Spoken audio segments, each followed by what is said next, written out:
You can't keep us down. Hello, everyone, and welcome back to Bleach Manga Chapter 653?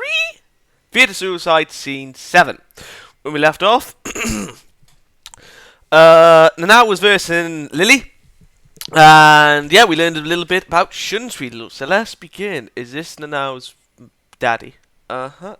Memories of a hairpin. Just one is fine. Why? I want you to take the other one. When I'm suppressing hollows and you're not around, knowing you're holding on to one of one of the same things I am, it inspires me to keep me strong. Ah,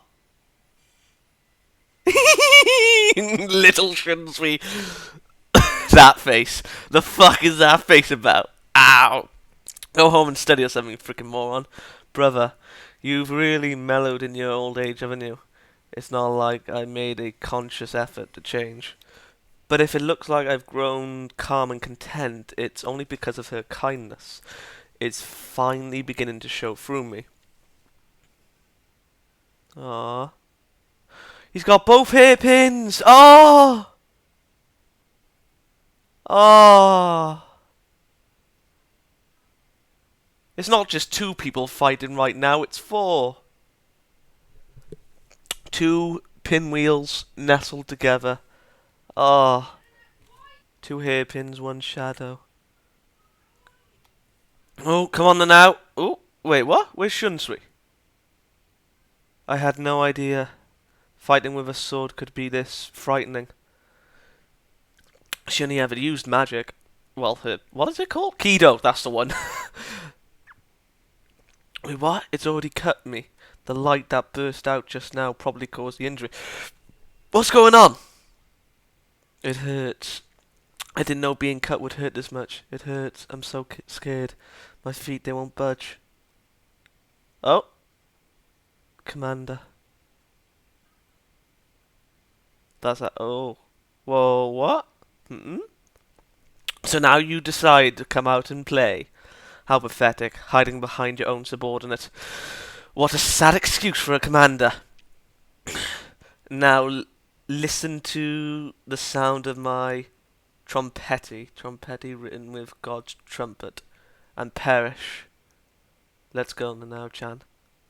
Don't worry, I'll always be right behind you. Yes. The commander's compassion, it's almost as if it's flowing outwards. I had returned to provide support for the commander, but in the end he's the one supporting me. Me who can't even stand on our own 2 feet. Me who he's always supported. Come on, guys. Oh, shit. Whoa! Cut him in half! What? Ah, I see. It reflects the ability of the god it is facing. You mentioned something of the sort, if memory serves right. To claim to be able to brush away the power of a god. Such a preposterous pretense is a grave sin indeed. The divine messenger rains down. Lily's dead? Wait, what?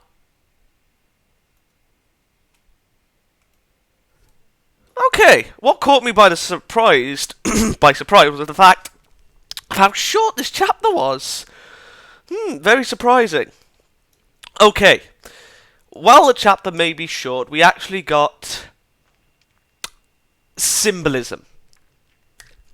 For all things considered.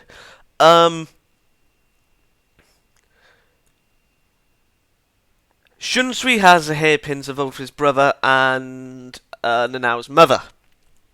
I think his sister-in-law. Again, I don't remember that sort of thing. He received them both when they obviously both died, but I don't remember him being given a second one. In fact, I didn't even remember him having 2 pins at all. Only ever noticed the one because, you know, of the brother segment last week. So yeah, that was interesting in itself. But to see that...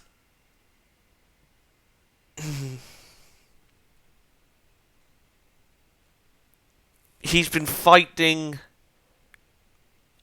not only by him, not only as himself, but with the people that he loves. Like obviously, his sister-in-law, Nanao's mother, and his brother. And to stand with Nanao, not just as himself, but with her mother and father backed behind her. It was something. It was lovely to see indeed. Now I will admit, at first, how should I put this? In my opinion, this chapter was, in a sense, poorly constructed. Not in that way. Like, what I mean is that last week, I think, what happened in the beginning with, the brother and with Shunsui and his brother, the interaction. What should have happened, in my opinion, is that it'd been put in last week's chapter, and then we see the part, where he's handing him the hairpin upon his death.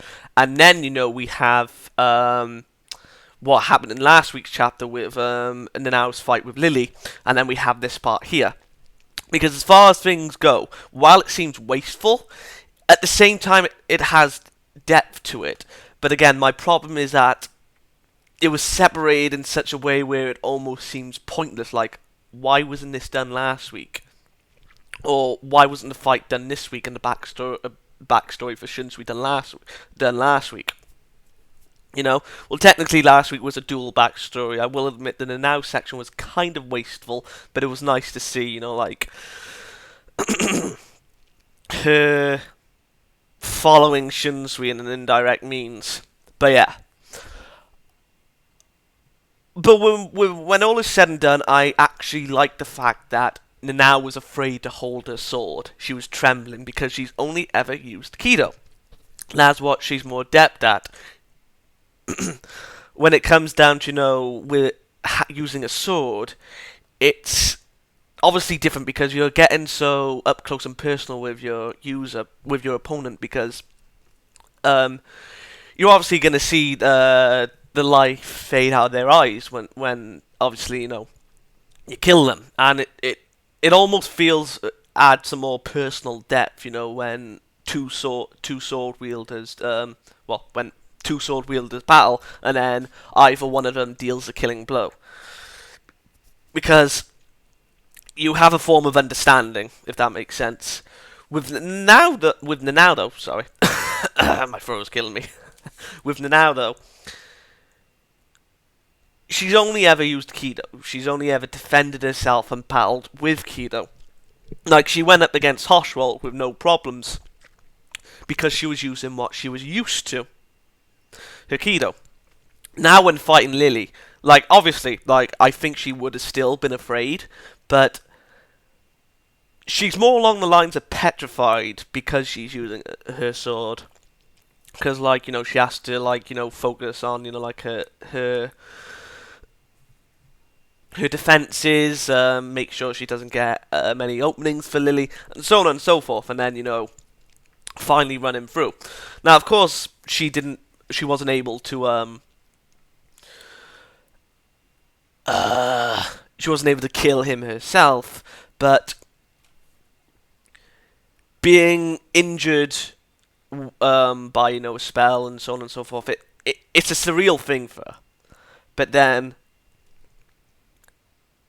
to be accompanied by, the person that she cares about, her uncle,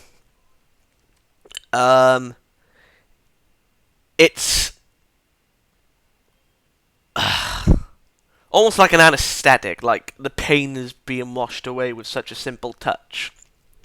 I think him just being behind her without even touching her hand would have calmed her down, but still, that's beside the point. Now, with the sword, I am quite surprised. When Lille used his God's trumpet on her, to be perfectly honest, now that I think about it, I don't think the sword... right. The sword still has, its omnipotent powers with, striking down gods. But the way I see it is that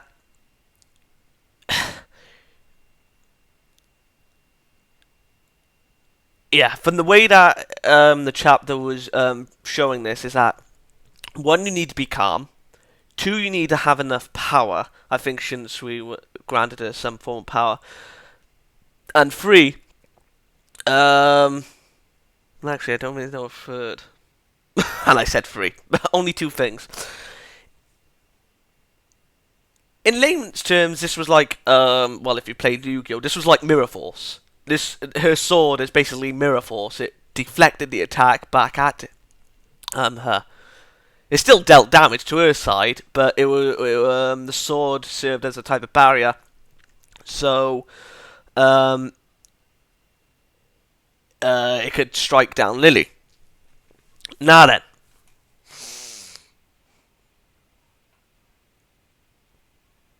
What do I think of this fight?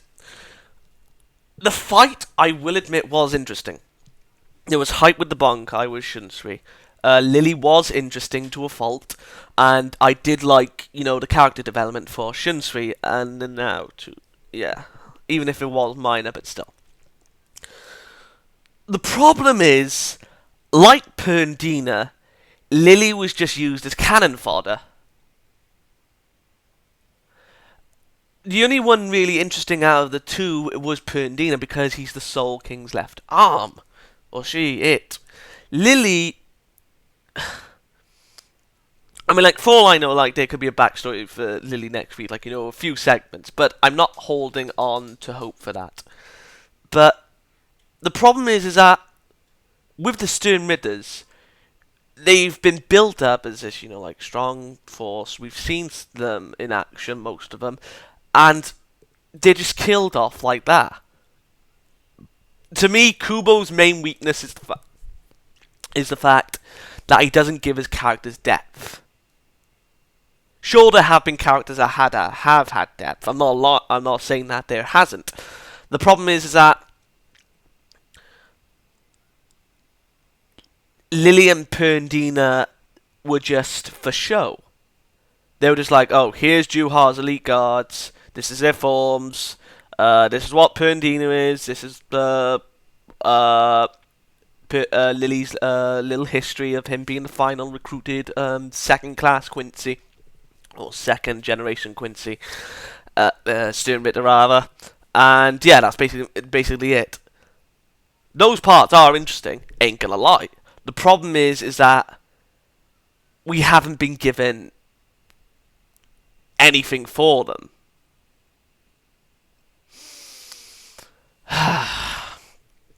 So yeah, I'm gonna give this chapter a 10 out of 10. It was good.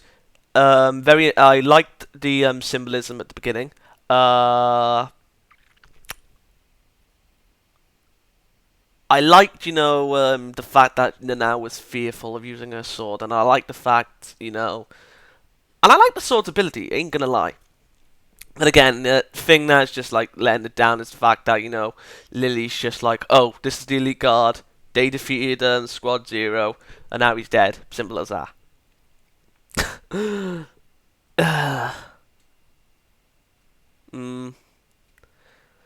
I mean, I know I've said this in a couple of reviews, but I really do hope that Kubo does a turn back the pendulum for the Stern Ritters.